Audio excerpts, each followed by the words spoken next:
Welcome to the Cardinal Newman Society podcast. I am your host, Kevin Murphy. The Cardinal Newman Society podcast is devoted to promoting and defending faithful Catholic education. But how do you know what faithful Catholic education is? One sure way to determine if a school, elementary, secondary, college, or even graduate program is authentically Catholic, teaching in accord with the vision of the church, is to ask, inquire of that place, are you Newman Guide recommended? The Cardinal Newman Society has been publishing the Newman Guide since 2007. We recommend 23 Catholic colleges. Now, the difficulty in this is that there are 200 plus Catholic colleges, but many of them have strayed. Many of them teach things that are not in accord with the church, and many of them have lost their Catholic identity. Because of the success of the Newman Guide, the schools, the colleges in particular that are Newman Guide recommended, many of them are experiencing record growth, record student body counts, and are flourishing at a time when many other schools, especially secular schools, are shutting down altogether. In 2023, the Newman Guide was extended into the K through 12 market. Now, to become Newman Guide recommended, a school needs to be able to use a particular Catholic curriculum. Have you ever asked of your school what curriculum they're using?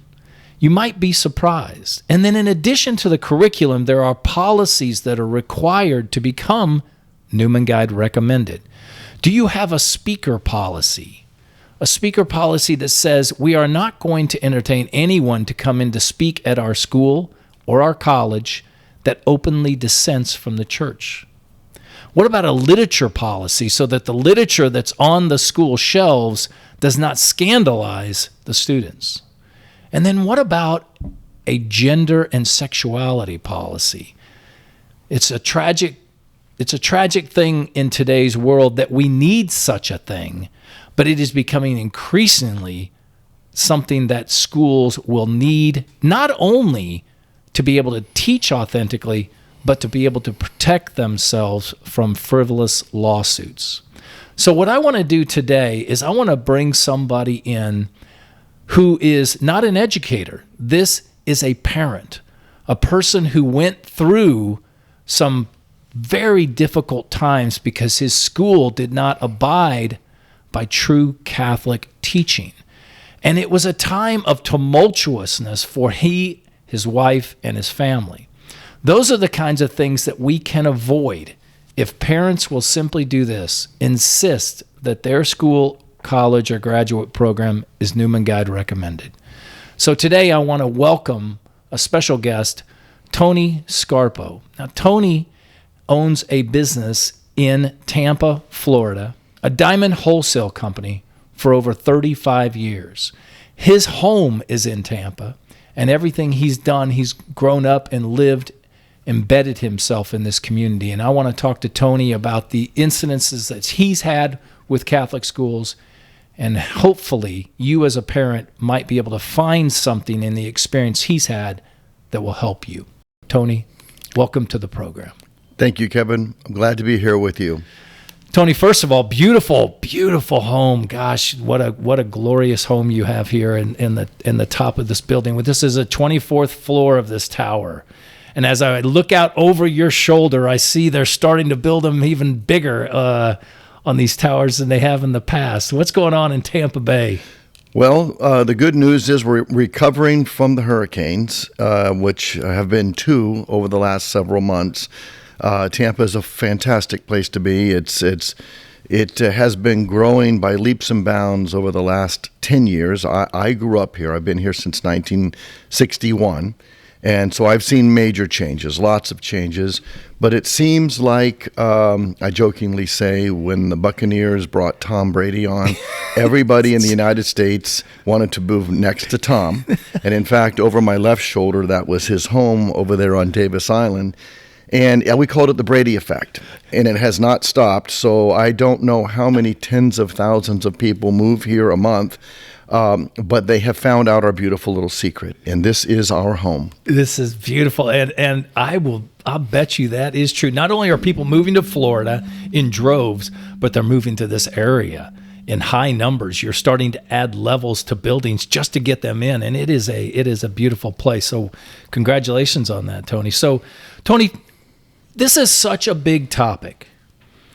In discussions with you prior to our podcast, have felt this pain that you have gone through and these experiences that you have had deeply, because I myself have felt and experienced something similar to that. So what I want to do is I want to share this story systematically with all of the people. And I want to start by this. Let's just get a little background about you, Tony. Where did you grow up? Sure. So I've been here my entire life. I've been here. I'm 63 years old. My wife and I together are 62 and 63. We love Tampa. We call it home, and we love the community. I was a cradle Catholic from day one, baptized. My wife, Barbara, converted several years ago, actually during COVID, of all things. And we're a Catholic family. We raised our children Catholic. I've received all of my sacraments in Tampa Bay at a church called Most Holy Redeemer, a beautiful church, still in existence to this day. And both Olivia and Sophia, our two children, went through their sacraments as well. So you do what a good Catholic family does. You pray together. You go to church together. As parents, your focus is on Catholic education, making sure they receive the sacraments, hoping that at the time that they receive their sacraments, they understand it and that they are guided into the faith. And if there's any disruptions, that you as a parent are there to help them and guide them. And I will say that it wasn't always easy. In today's climate of bringing your children to the Catholic faith, there are opposing forces left and right. So it wasn't always easy, but we did it. We did it in a wonderful way. I've had my businesses here. Barbara has had her business here. So Tampa is our home. The Catholic community is our community, and we have never wavered from the church. As part of that growth, and as part of us getting older and the children getting older, there'll come a point in time where you want to make the decision, where is it best to put your children in the proper school, a Catholic school. Now, both of my children went to Carrollwood Elementary up to 6th grade. Carrollwood Elementary is a wonderful school. It's a public school. We were fortunate, beyond fortunate, to have that school. But at the time, the children get ready to leave that and go into 6th grade. The next step was not going to be a good step. The school was not a great school. Location was not a great location. So Barbara and I began to look. The journey began, right? So having lived in Tampa all of my life, you know the names. You know Tampa Catholic. You know Jesuit High School. You know the Academy of the Holy Names. You pretty much have a feel for that, and the journey begins. And Barbara and I spent a good half year to a year researching Catholic schools, and we began to make the decision to do that. Okay. And so this was, your daughter is how old at this time? So how old are you in 6th grade? Let's do 12? 12-ish? 12, yeah, something like that, 11, 12? Yeah, so Olivia being the oldest, 12, 13, and Sophia 3 years behind her. So, yes, 6th grade, a very impressionable time.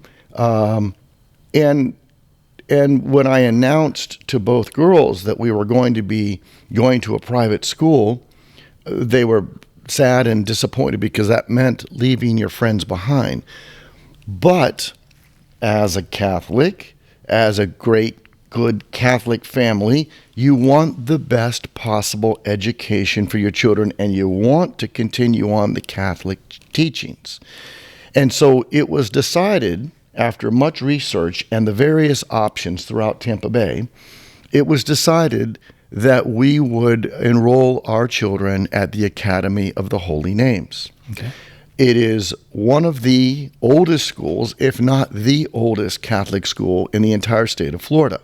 It's located on Bayshore Boulevard, just a block from where we live right now. And so the journey began. The enrollment began. There was summer, and from that break in summer, then came fall, and then Olivia was the first to enter.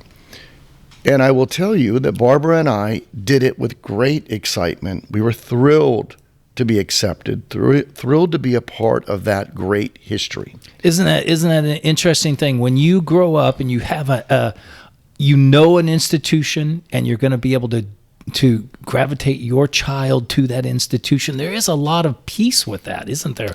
That you're going to be able to go to a Catholic school where you know that Catholic faith is going to be handed on. You have a lot of nostalgia, I guess, because I think back on my education when I brought my kids to the very school that I went to. I thought of all the good times that I had, and I was very excited about that. All of that is correct. It even gets better. I went to high school in Tampa. I went to Chamberlain High School.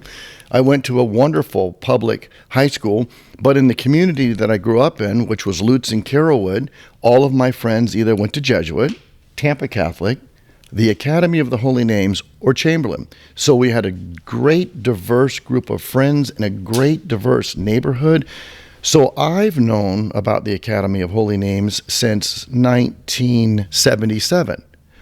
So to think now, some many years later, 30, 40 years later, that I could have my daughter attend the school that I still had good friends that went in the 70s and 80s, not only was there nostalgia, but there was great pride. Yeah. Yeah, and when you finally do that, you chose that school in particular, and then you moved, right? You moved to be close to the school. Now, that's an interesting thing, because I think many people do that, Tony. They hear of the reputation of a school or a school district, and they'll move. Now, think about what I always find fascinating about that is the amount of money that people invest based on a school or a school district, that they're willing to change everything and usually invest in the biggest expense of their life, which is the purchase of a home. Yes. Just to be close to the school. Correct. It was a decision because we wanted the kids to be able to walk to school. Both children were involved in extracurricular activities, sports, friendships, clubs, drama, theater. I could go on, science, robotics. And we thought, well, wait a minute. If we can live in a neighborhood that they can walk back and forth, and we're prideful to be here, and they have all of this exposure to these different types of activities, let's just do this. So we actually made that decision to be one block from the academy. Couldn't get any closer than that unless you moved on the campus. One block. So you make this move, and you're excited to be there. Now, Tony, we've kind of already alluded to this. Trouble eventually came to the school because of disappointment in something that occurred. What is the first thing that happened that made you go, wait a minute, maybe this isn't right? So that is a great question, and a question that deserves a thorough answer. And there comes a point in your life where everything seemingly is going great, and then you enter a period of confusion and disillusionment. Disillusionment is an amazing emotion because you spend a lot of your time questioning yourself, wondering if you're seeing things or hearing things that really aren't there. And then you privately spend time with your spouse or family members trying to understand what you might be seeing, what you might be hearing, and you play mind games with yourself. And the dots that I'm about ready to connect are dots that all parents throughout America, whether it be private school, private Catholic school, or public school, should pay attention to, when you reach confusion and disillusionment, don't push it off. Don't knock it off of your shoulder. Don't ask yourself if you're crazy. Dig deep. Ask the hard questions of yourself, your spouse, and then dig deep into your children's school, because it's likely that you're going to unearth a level of agendas and indoctrination that could quite possibly undo everything you did in raising your children. You know, Tony, when you say that, the first thing I think of is that many people today, when they find the place that they make that move like you did, that they go into a school or school district, they convince themselves that this is the right place. And when things present themselves as counter to that, as a counterfeit to what they originally purchased, they become very they rationalize it, right? Oh no, that can't be right. That has to be wrong. I'm gonna excuse that. I'm gonna forget it, or I'm just not gonna talk about it. And that does nobody any good, because then everybody else suffers, right? It continues to be that way. There's never going to be change that way. Or they feel foolish. How could I have made this mistake? I'm smarter than that. I love my children. This can't be happening. And so they will reconcile and or find some way to cope that this can't be happening. And so the ball of emotions that happen and the psychology that goes on with a parent is diverse, but it no longer needs to go on, because parents across America have woken up. I have woken up. I have a story to tell. All you need to do is turn on the news, the unbiased, just news that will state the facts, to let you know what has been happening within our schools and what has been happening in the classrooms, and what kind of behavior and teaching methodologies teachers have chosen to espouse to our children. Now, with that said, I want to give a little bit of a time frame. So we enroll our children in the academy, and I cannot give you specific dates because I'm not great with dates, but let's just say it was somewhere around 2015-ish, and everything was fine. The parents were fine, the children were fine, the headmaster was fine. It was every single thing that my dreams and Barbara's dreams had ever hoped for. It was that school on the hill, that shiny school and beacon of hope that I believed that my children could get a stellar education, both academically and within the depths of Catholicism, to continue on what they had learned on their own and what we taught them, and that they would become even better Catholics, even drawn closer to the faith. And quite frankly, all of this was fine. All of this was fine. Let's just go through possibly 3 years of fine, right? Barbara and I became very active in the school, and somewhere along the line, we were approached by the headmaster, I'm going to roughly say 2017, where almost every Catholic school in the United States has some sort of capital fundraising campaign. Yes, they do. I don't know if it's for the lunchroom, or if it could be for a science wing or an auditorium, or maybe more parking for students, but we know how that goes. Well, this capital campaign was rather aggressive, and Barbara and I are active in the community. We were newcomers to Academy. We brought an enormous amount of passion, and we were asked to be chairs or co-chairs, her and I, of what was called the Capital Ascending Campaign. It had an ambitious goal of raising about $12 million to create a facility that would be a fine arts building, a theater, an alcove for arts and theater direction and singing and music. So they didn't have that. Barbara and I were actually thrilled to be a part of the Ascending campaign for various reasons. Not only were the children involved, but we were involved. And we, at this point, had gotten to know many good families. So as part of our acceptance for this role, Barbara and I chose to make the second largest pledge in the history of the Academy of Holy Names. We had made a pledge of $1,350,000. And like all pledges, it had its payout method and payout time, but it was a great way to jumpstart a campaign that we were now engaging in and responsible for raising millions.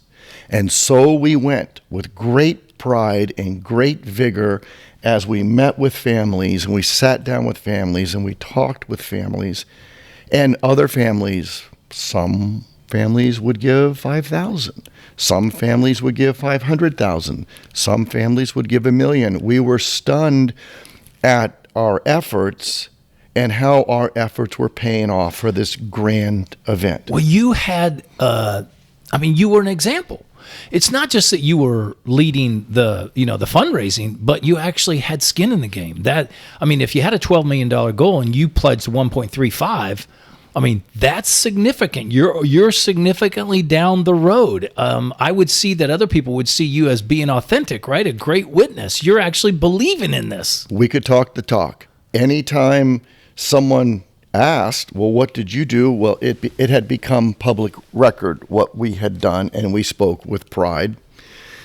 And construction was already underway, so we could take them on tours. And it wasn't some nebulous thought of what might happen in 4 years. It was deep in construction. We literally were wearing hard hats, walking around this brand new complex. And, we were still new at Academy, maybe in many ways a bit naive, but we didn't feel that way. We felt prideful, and our children were excited, and families were excited. So we continued on this journey, but a few little interesting side notes. Not everybody that we met with was high on Academy. Some of the meetings that we had were extraordinarily abrupt, and I'll go as far as saying rude. And we were these kind, naive, joy-filled people meeting with people, and every so often, Barbara and I would set an appointment with a family, whether it be a prior family or a current family, and the feedback that we would get would be startling. And they had an axe to grind, and they were angry people, and then sometimes they took out their anger and their frustration personally on Barbara and I. And Barbara and I, because you were the representative that showed. You showed up, and you were representing something, some form of pain that they had. And we were the voice pieces of Academy. And we would go home that night, and we would jokingly say to one another as husband and wife, what did we do? What did we say wrong? Boy, did we catch them in a bad time. Oh my goodness. But I'm too analytical. My wife is very analytical. Everything about me is structure and science. And I said, A leads to B, B leads to C. We didn't do anything to make them angry. They're angry about something. And it wasn't one, it wasn't two. It was a good chunk of people. So Barbara and I did not let that steal our joy. We just put it on the shelf, but we never forgot it. Okay. We never forgot those people that kind of, in many ways, attacked us a little bit.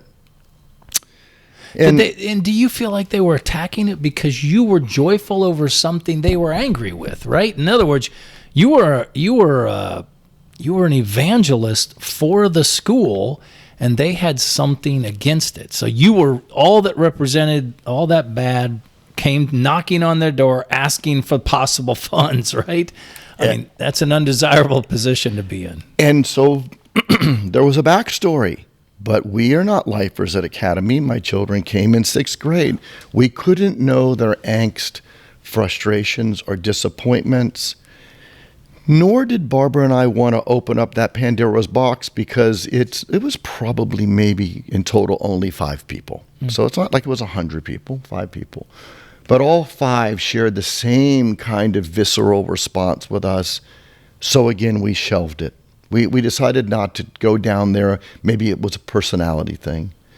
And as we moved forward, never forgetting that, Our goal was raising money, Yep. and those who participated and those who wanted to be donors and those who wanted to move forward. Well, soon there was the grand opening, right? The grand opening of the Fine Arts Center, which ended up being called the Bailey Fine Arts Center, as the number one donor family, the Baileys, were designated as the title sponsors for the entire building.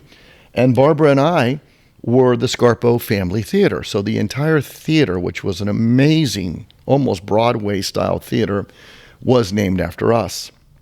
It opened to great joy, to great shows, to great music, and the pride still continued. And in the meantime, because Barbara and I were the chairs of the Ascending campaign, Barbara and I sat in monthly meetings. So there was the board of directors, there was the administration, the headmaster. Oh, I'd say we sat in meetings with 15 people on a regular basis, CFO, all these people that we really didn't know, and they would be meetings about fundraising and about money. And sometimes we'd go off agenda. Sometimes there'd be discussions about things that were related to the school. And Barbara and I found ourselves listening a lot in those meetings. Still in our hearts, knowing that maybe, just maybe, we were missing something. There was something missing. Sometimes the rabbit hole of discussions that the administration or headmaster would go down didn't seem to be relevant to Catholic education, didn't seem to be relevant to fundraising, seemed to be relevant to personal ideology, personal thoughts about students and the directions of the school. And then Barbara and I would leave these meetings going, gosh, there's something that we're missing. I don't like to be in the dark about anything, but let's shelve this for now, right? Because then you start to feel a tad bit paranoid. And then you're thinking, wait a minute, we're doing too much good. Why would we want to let any dark thoughts enter our brain? Yeah, so what was the timeline on the initial thrust of you being asked to lead this thing and then the culmination of actually opening this beautiful facility? What are you talking about? 2 years. Oh my gosh. I mean, Tony, that's an incredible fast turnaround for somebody to come to you and say, I want to raise $12 million and I want to create this building. And then within 2 years, you got the building up and running. I mean, that's incredible. Any school would love to have that. And it was a team effort. Barbara and I were not involved in construction. We didn't have anything to do with the plans. And groundbreaking actually occurred prior to the first dollar being raised. So it was a wonderful group effort where all the little soldiers were doing their jobs, and that's what those meetings were like. We could compare notes, and we could talk about how's the acoustics coming, how's drywall coming, how about the blocks, where's the engineers, Tony, Barbara, who else are we speaking with that might be considering participating in this? So Tony and Barbara would lay out the options of people that we were speaking with. So it was a true team effort. Now, this is where things start to go a little bit awry. Okay. Now, mind you, at this time, Barbara and I just have feelings, odd feelings that something is different and strange, but nothing tangible, and we certainly don't want to destroy our efforts. And something happened, as we all know, in 2016, where Donald Trump became president. Right. And up until that time, I didn't really pay much attention to politics. It wasn't a big thing. I know what my political leanings are. They were always kept rather private. But it just happened. And then I began to see what was this creation of this division in the school. And let me be very specific about what I witnessed. The Academy of the Holy Names has an amazing dads club. The president of that dads club was a gentleman named Doug, and he had a wonderful wit about him. He was just a funny guy, and he knew how to use social media and email blasts, and he was always engaging dads and families. And anybody who wanted to participate, he had a wonderful sense of humor about him to tell these wonderful stories that were engaging. So therefore, if you were ever on the fence and you wanted to join the Dad's Club, they joined in droves because he made it so wonderful. And then I remember vividly one day in one of his stories that he told that everybody read, he made a comment about Donald Trump. And he made a comment about, I ended up getting to the meeting late because the voting line was so long, or the traffic to get into voting was so long because it looked like there were so many Trump voters that I ended up being delayed to the meeting. Now, notice what I just said. That's a very innocuous statement. He was talking about traffic. Okay. He was talking about being delayed to a meeting because that voting precinct happened to be overloaded with voters, and the assumption was that they were Trump voters. The head of communications and all social media, a woman named Emily, basically told him that he was not allowed to speak the word Trump in any of his communication, that this was not a political school. He could not speak the word Trump anymore. That is a divisive thing. And in so doing, she stripped him from ever speaking publicly to all dads and dads clubs and sending out any emails to the school to encourage people, meaning that all social media or the level at which he was allowed to communicate was cut off completely. Wow, now that sounds like a hyper response. Not only was it a hyper response, it affected many families who enjoyed his emails because they were funny and they were thorough and they were engaging. And all of a sudden, everyone was like, who didn't know that it was a passing joke about a line at a voting precinct, thought, what did he say wrong? What could he have said wrong? How offensive could he have been? Did he cuss? Did he do something terrible in this wonderful, beautiful Catholic school? Did he offend? No. What was brewing in the school was a deep-seated hatred for Donald Trump that he had just won the election, and a vigor of people who were in power of free speech and social media to cut anyone off who had anything to say about Donald Trump. Now, mind you, this is before anything. He was just elected. Nobody understood this, and very few people knew the story because Doug just went away. His emails just went away. There was no more communication. And so people are busy and they move on in their life, and such is life.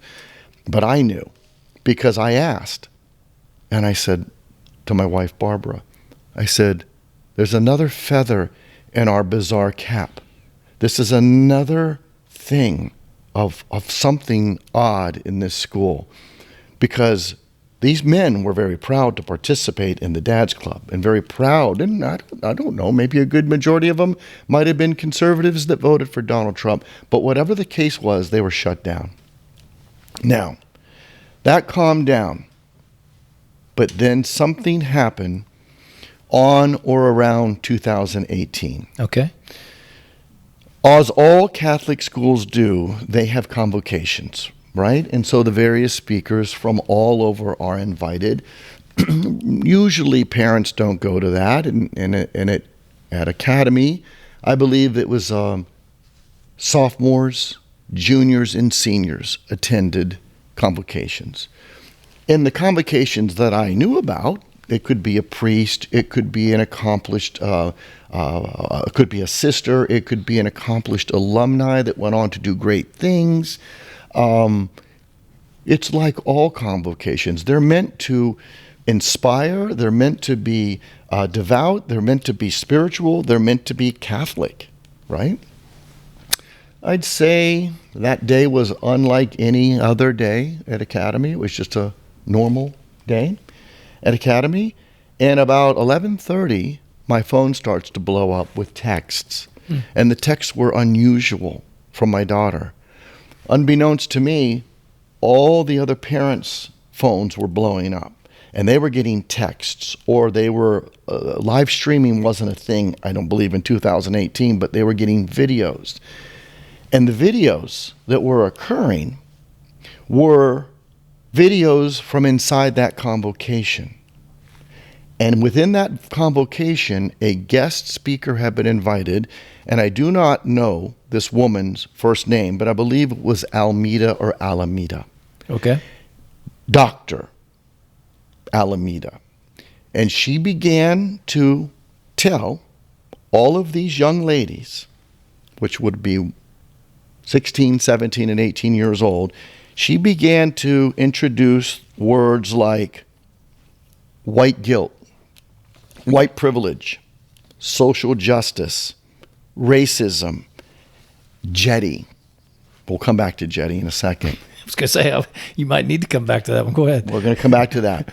And she, in her speech, put a pyramid on the screen, a large pyramid. And it was the hierarchy of social justice and the hierarchy of racism.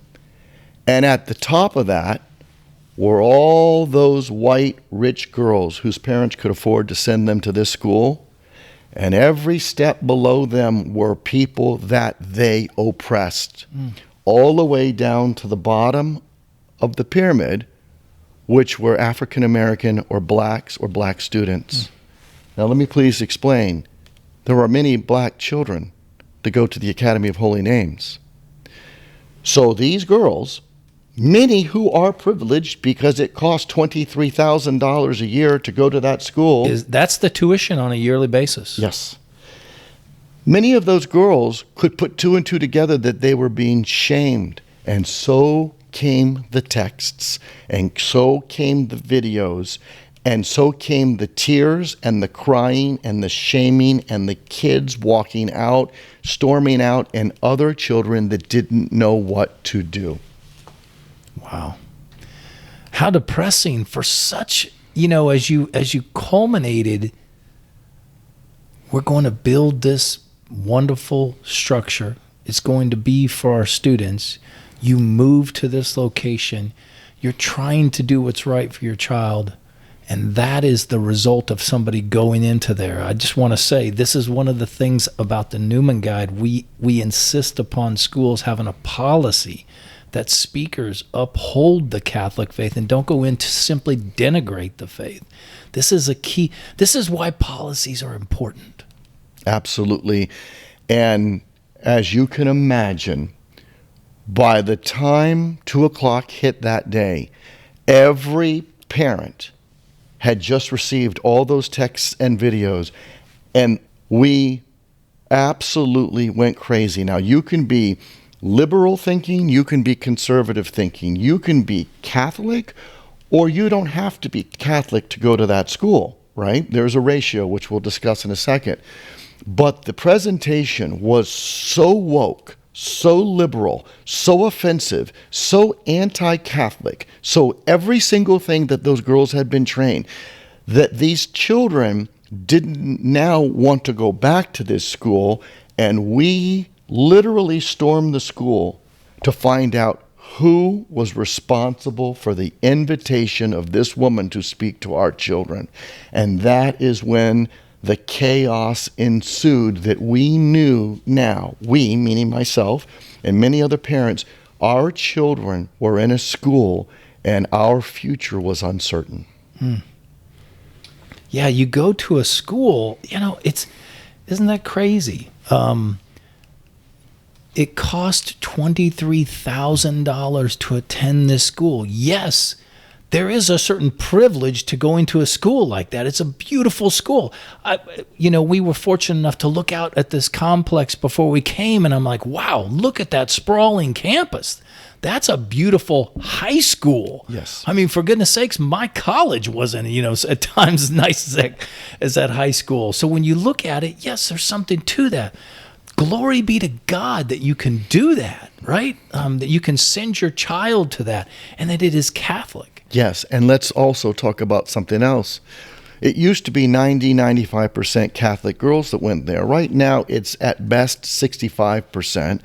And at least 15% of those young ladies that go there on scholarship from donors like myself and many other donors that give them the opportunity, not having to be Catholic, to receive their education to go there. So for everyone, for whatever reason you're there, however it is that you pay, there were privileged students there, but they were not privileged students there. So what this woman did, she did the best at creating division. Sure. And when the division was created, the problem that we now had as parents, we had to get to the bottom of who was doing this. And yeah, because that could come back, right? That's not going to go away. In other words, if you have such a beautiful system here and somebody starts to, penetrate that, it makes it in a way that kind of poison spreads. And those things don't go away. Those people and those ideologies don't go away. They're going to find a way to manifest themselves elsewhere. So unbeknownst to Barbara and I and all of these wonderful parents, the seeds of despair, the methodology of indoctrination, the overall plan at undermining all that is Catholic and all that is Catholic teachings and Catholic faith had already begun. It had already begun 2 years before that. Now they were in full steam, but they messed up. Because the boldness of this Alameda woman to show up, they misunderstood and underestimated the power of our girls. So you say that this stuff was kind of already in place and started to take root and manifest itself. Is that through the hiring of the wrong people? Is that through literature, as we talked about at the very beginning of this podcast? And that's why I say that. Is it through the material that they're exposed to? What are all the ways in which those things or those building blocks were in place? So this is part of the conversation probably that's the hardest for me to talk about. The reason why is I've spent years now thinking about how this happened. The Sisters of the Holy Names are a group of sisters and nuns that are aging out and they're dying out. No one is joining their order. And in order to survive, because they have amassed an enormous amount of real estate throughout the United States and Canada, in order for their campuses to survive, at one time it was a noble calling. At one time they were amazing schools. But the sisters themselves don't teach anymore. So what do? They bring lay people. And the number of Catholic people that they bring in to fill these teaching positions and these administrative roles and these superior roles, I would say in hindsight, maybe if we were lucky, 30% of them were Catholic. So then they begin to bring in atheists. They begin to bring in Buddhists. They begin to bring in Baptists. They begin to bring in every other group of religion, or should I say non-religion, that are teaching our children. I Tony, when you say these stories, I had a friend who sent his daughter to a Catholic college, and when she took her religion class, the religion class was taught by a Jewish person. Now, this is at a Catholic school, and when he raised up the Bible on the first day of class, he said, this book is filled with myths and legends, and we will be talking about those myths and legends throughout this semester. She turned around and walked out and never went back. And I thought to myself, what a horrible, horrible thing that this person who was not Catholic, who could have been evangelized to come into the fullness of the faith, left and never went back. It is systematic. It is an epidemic.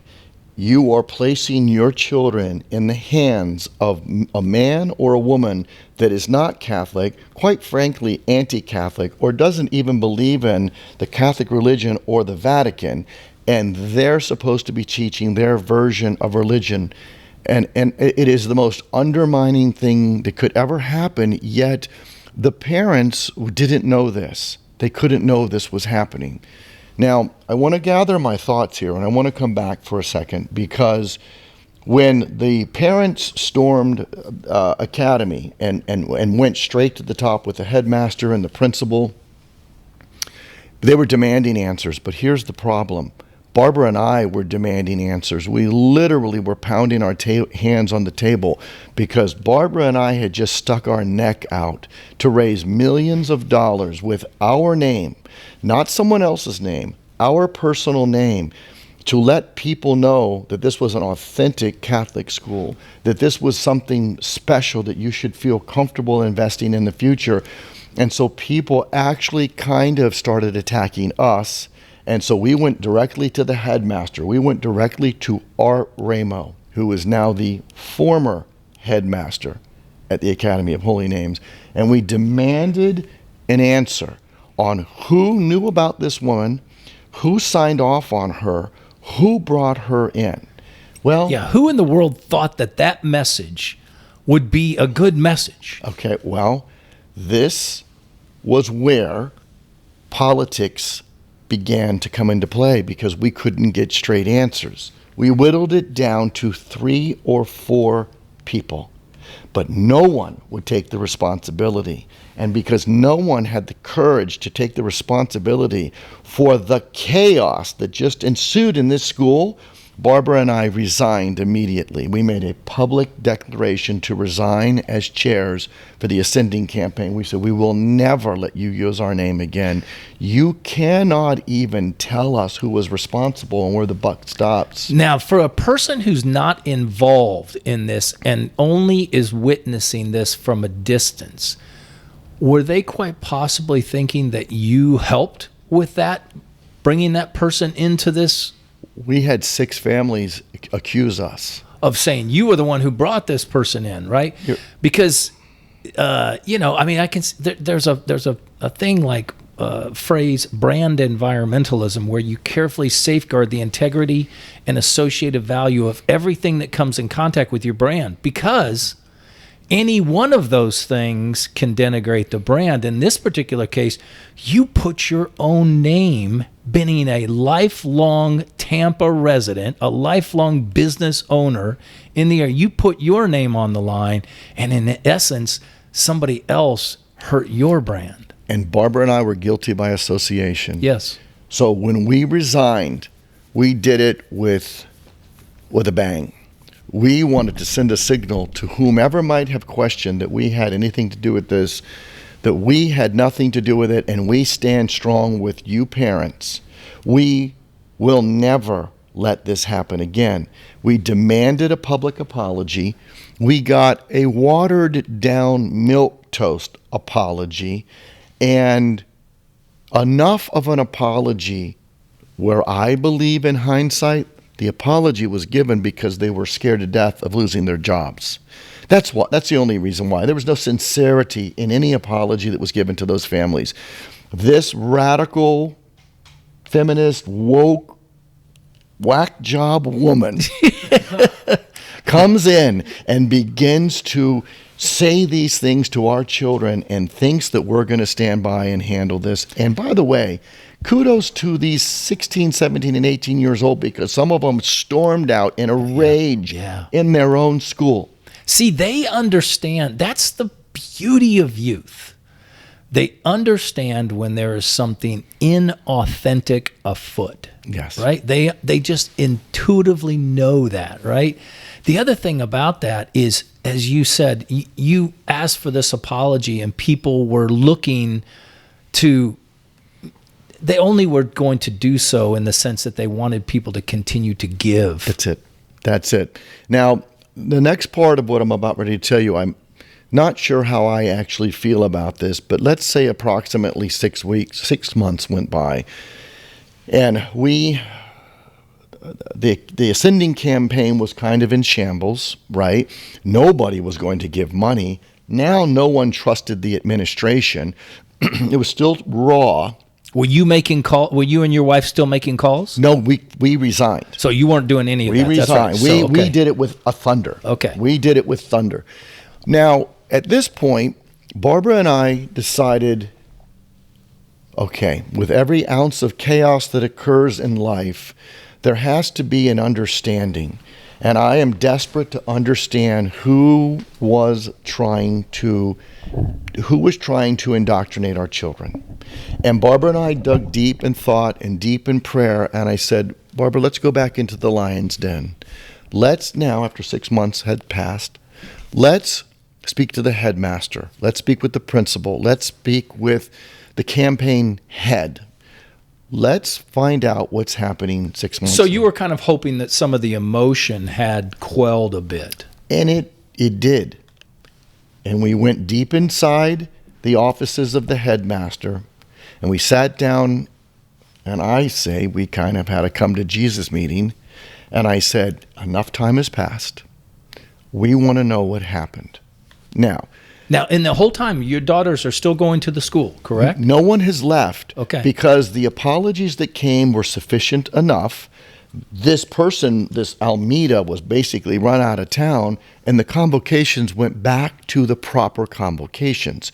It's almost like the instigators crawled into a hole, right? They did not want to be exposed. No one wanted to be named.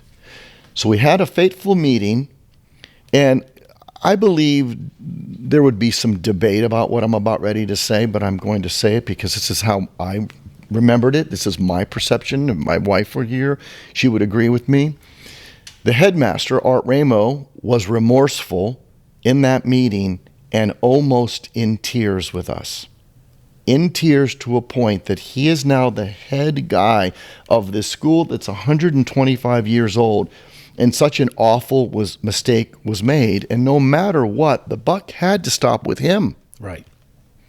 So through his emotional display, he asked Barbara if we would consider becoming the chairs of the Ascending campaign again. And literally, it was almost like a message from God to both Barbara and I. I said, you messed up. You tried to indoctrinate our children. Some of them are still suffering from this thing called white guilt or white privilege that nobody even knew what the hell that meant. Right. But somebody seems remorseful. Someone seems to have learned never do this again to this group of people because we will make sure that you're exposed. Barbara and I accepted the position and were reinstated as chairs, and I looked at Art Ramo and I said to him in this meeting, you got one chance, and that was your one chance only. If this ever happens to our children again, it won't be a resignation that we do. I promise you, if something is afoot in this school. So you anticipated this a bit. But I needed change. But I mean, you didn't feel like it was totally rooted out. There had to be some kind of intuitive nature for you to say, wait a minute, I'll re-engage, but I think that there's something more. Because what I didn't know is who the culprits were. Who. Yeah, we never did figure that. Well, I did eventually figure out what happened, but we didn't know then. And in the end, I believe that there might have been a group of just radicals in there, radical teachers, radical progressive, woke ideology, anti-Catholic people, but no one was going to ferret them out. No one was doing it, but I didn't care at that point. The headmaster had looked my wife and I in the eye and said, this will never happen again, and we value you and your family and all these wonderful families, and can we please learn from our mistakes? So Barbara and I ended up joining the Ascending campaign again, and everything calmed down. Wow. For a bit. Yeah, because, it's beautiful that you did, number one. That shows you to be a big person, because that's something that is, one thing is to violate you as a person. It's another thing to violate your kids. And one tends to linger longer than the other. And as parents, you often will say, look, if something bad's going to happen, I'd rather it happen to me than I would my children. So when something like that kind of breaks into what you would consider your sacred ground, with a school that you believed in, invested in, raised money for, gave a significant amount of money toward, it's hard to do that. So kudos to you for being able to forgive and try to move on from there. We tried. we tried because it was the only thing to do, because you could see that the school had goodness, and the education was a great education. And there were teachers that were so passionate and so devout and such deep believers in the Catholic faith. So the school was not a horrible school. It was it was everything that we ever wanted it to be, but there was an element of deceit somewhere embedded in that school that nobody completely understood.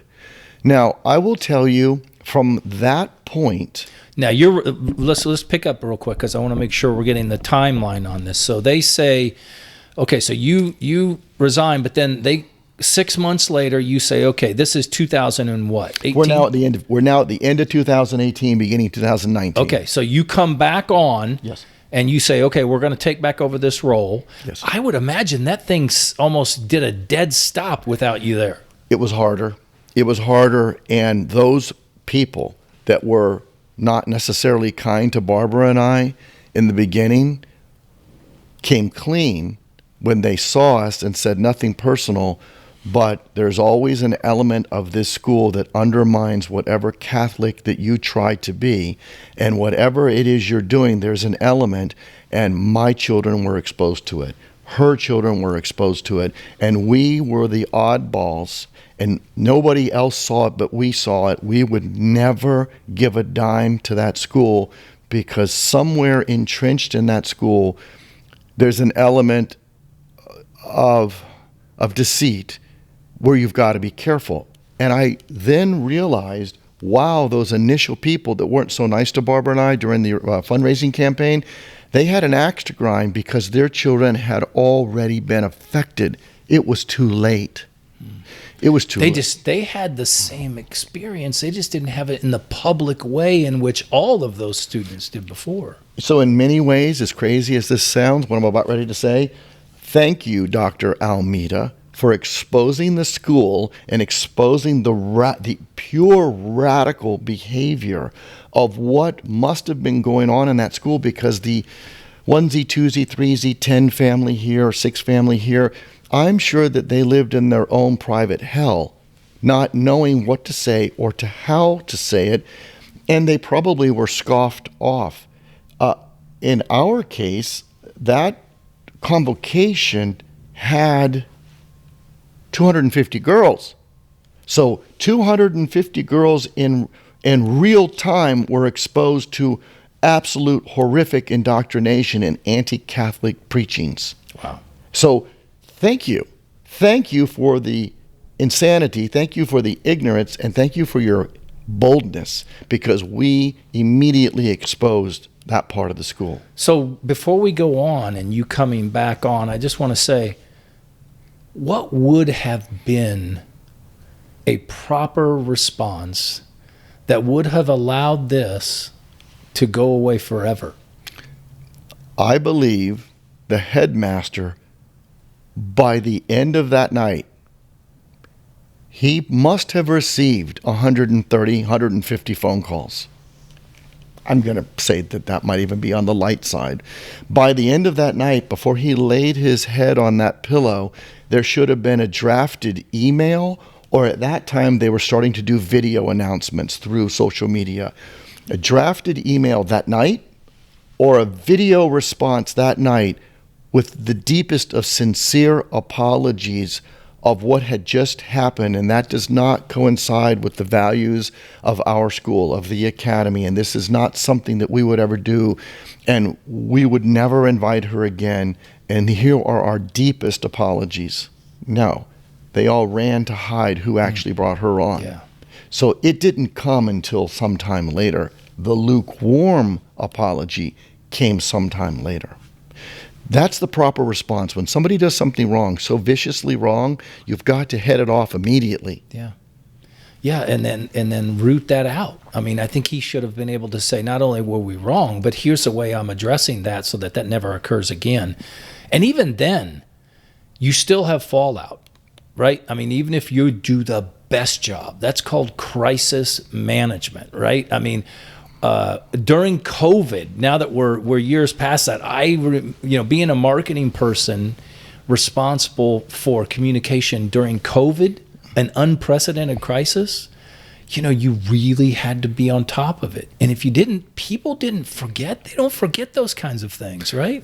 They don't forget it. And in this particular case, I have surmised now all of these years later, the proper thing to do would have been to make that announcement. The second thing to do would have been to terminate the teacher, the female teacher who was responsible for bringing Almeida on. We all now know who she is. Okay, that was never going to go unearthed. We were going to get to the bottom of it. And there were two of them. Okay, heads should have rolled.